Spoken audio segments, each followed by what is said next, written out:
kaya masarap na luto dito? Grabe, ang laki.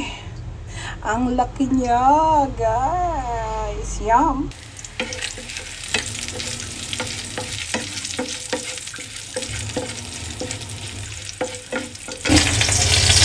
Talaba na pinakuloan ko kanina. Lagay na natin.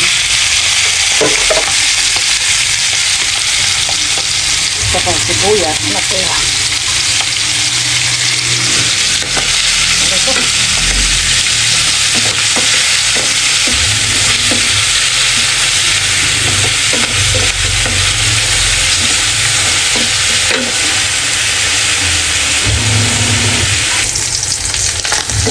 Ayan, brown na pati bawang.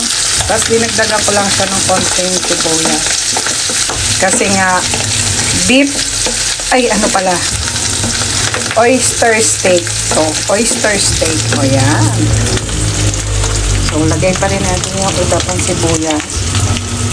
Mas maraming sibuyas siguro, mas masarap yan. Ito naman po ay para sa aking Ate Chloe.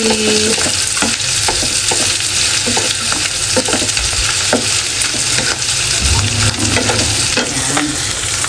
So, ang ganda na. Lalagyan naman natin siya ng oyster sauce. Ayan, lagyan natin siya ng oyster sauce.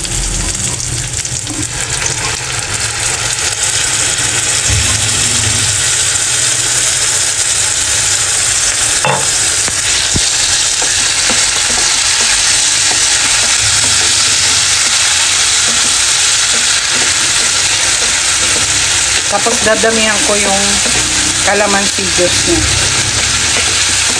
Hindi ko na po yan nilagyan ng asin ha, kasi maalat nga po yan. So, lalagyan ko siya ng siguro mga madaming calamansi kasi mas masarap. Iyan na din yung sabaw niya. Mga ano po siguro yan, mga 30 pieces na calamansi. Ayan. Tapos syempre, lagyan natin siya ng paminta. Paminta.